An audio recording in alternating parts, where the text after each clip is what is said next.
ছাত্রছাত্রীরা air science YouTube চ্যানেলে তোমাদের সকলকে স্বাগত। ফার্স্ট ইউনিট টেস্ট এক্সামিনেশন 2025 এর জন্য রায় ও মার্টিন প্রশ্নবিচিত্রা 2025 থেকে ক্লাস 7-এর পরিবেশ ও বিজ্ঞানের set 1 Lake Town government sponsor girls high স্কুলের যে প্রশ্নপত্রটি রয়েছে তোমাদের প্রশ্নবিচিত্রাতে, তার সম্পূর্ণ উত্তর আমরা আলোচনা করব। প্রথমেই দেখো ফিজিক্যাল সায়েন্সের একের দাগের সঠিক উত্তর নির্বাচন করে লিখো।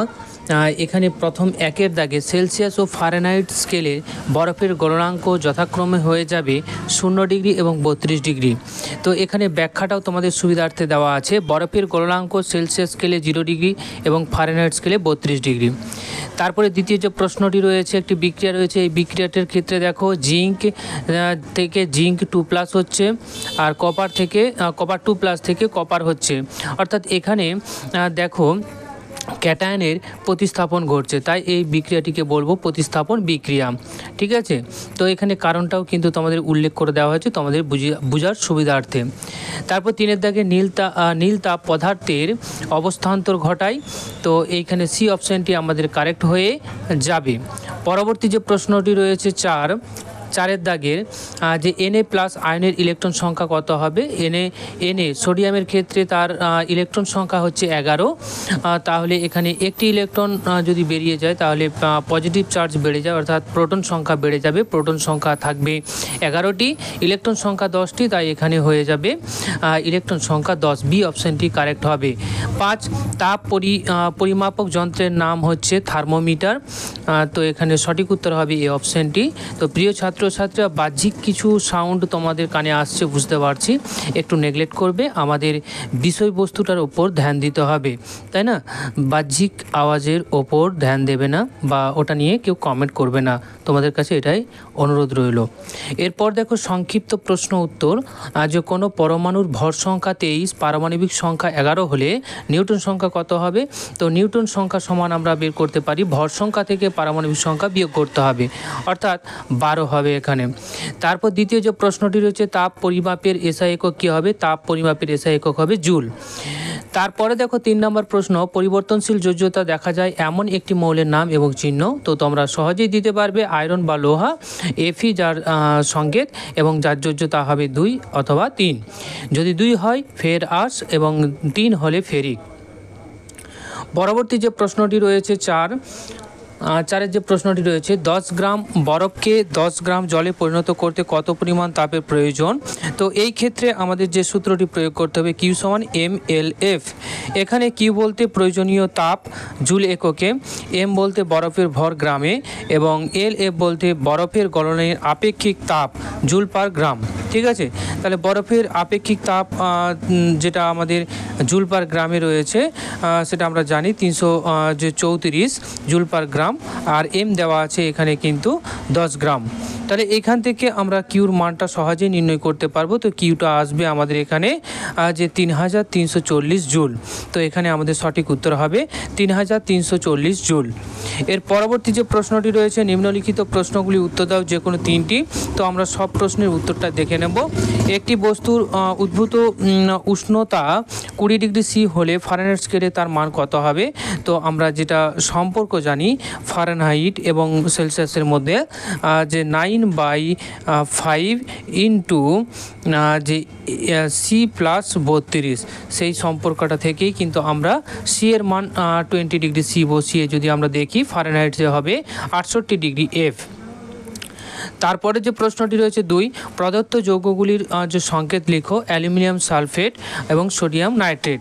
অ্যালুমিনিয়াম সালফেটের যে সংকেত হবে, পরবর্তী প্রশ্ন যেটা রয়েছে দেখো, প্রদত্ত যৌগগুলির সংকেত aluminium sulphate, sodium nitrate. Aluminium সালফেটের সংকেত হবে Al2SO4 এবং সোডিয়াম যে নাইট্রেটের সংকেত হবে NaNO3। এরপর আসছি সমতা বিধান করো। তো P4 + I2 সাথে বিক্রিয়া করে Pi3। তো এখানে তোমার I2 6টি এখানে ব্যবহৃত হবে আর উৎপন্ন হবে Pi3 4।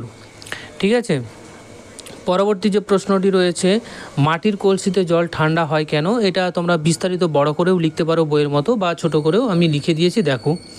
মাটির কলসিতে অসংখ্য ক্ষুদ্র ক্ষুদ্র ছিদ্র থাকে। ছিদ্রগুলির মাধ্যমে জল বাষ্পীভূত হয়। বাষ্পীভবনের জন্য প্রয়োজনীয় তাপ কলসির ভেতর থেকে শোষণ করে, অর্থাৎ যে নীল তাপটা প্রয়োজন হবে সেটা মাটির কলসির জল থেকে শোষণ করে, ফলে জলের উষ্ণতা কমে এবং জল ঠান্ডা হয়।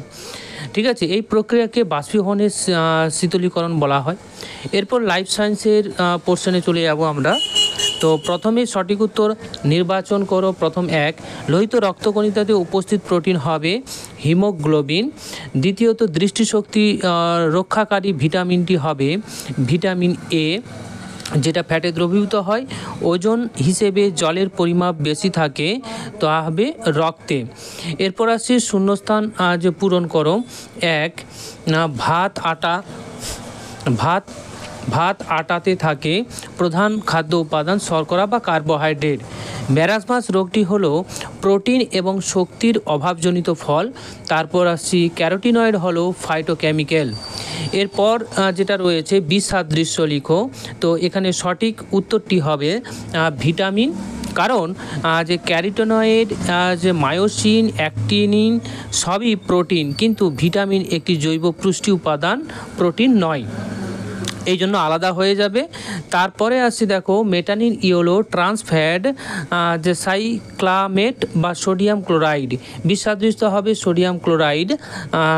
এখানে কারণটা দেখে নাও, যে মেটালিন ইয়েলো ট্রান্সফ্যাট সাইক্লামেট সবই খাদ্য ব্যবহৃত ক্ষতিকারক রাসায়নিক পদার্থ।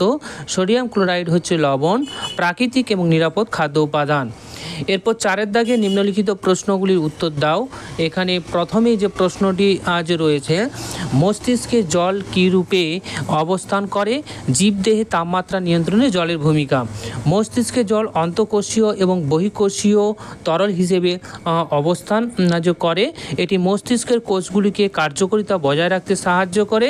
স্নায়বিক সংকেত প্রেরণে গুরুত্বপূর্ণ ভূমিকা পালন করে। জীবদেহে তাপমাত্রা নিয়ন্ত্রণে জলের ভূমিকা, প্রথম যে ভূমিকাটা হবে, জল উচ্চ তাপ ধারণ ক্ষমতা সম্পন্ন হওয়ায় দেহের তাপমাত্রা স্থিতিশীল রাখে। দ্বিতীয়ত, ঘামের মাধ্যমে জল বাষ্পীভূত হয়ে দেহের অতিরিক্ত তাপ অপসারণ করে।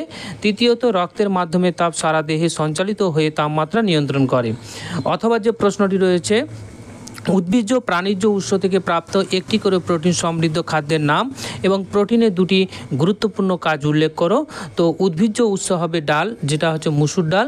প্রাণীজ উৎস হবে ডিম। প্রোটিনের 2টি গুরুত্বপূর্ণ কাজ, তো কাজগুলোর মধ্যে দেখো, দেহে বৃদ্ধি মেরামত করা। যে প্রোটিন দেহের কোষ, টিস্যু এবং অঙ্গগুলির বৃদ্ধি ও মেরামতের জন্য অপরিহার্য।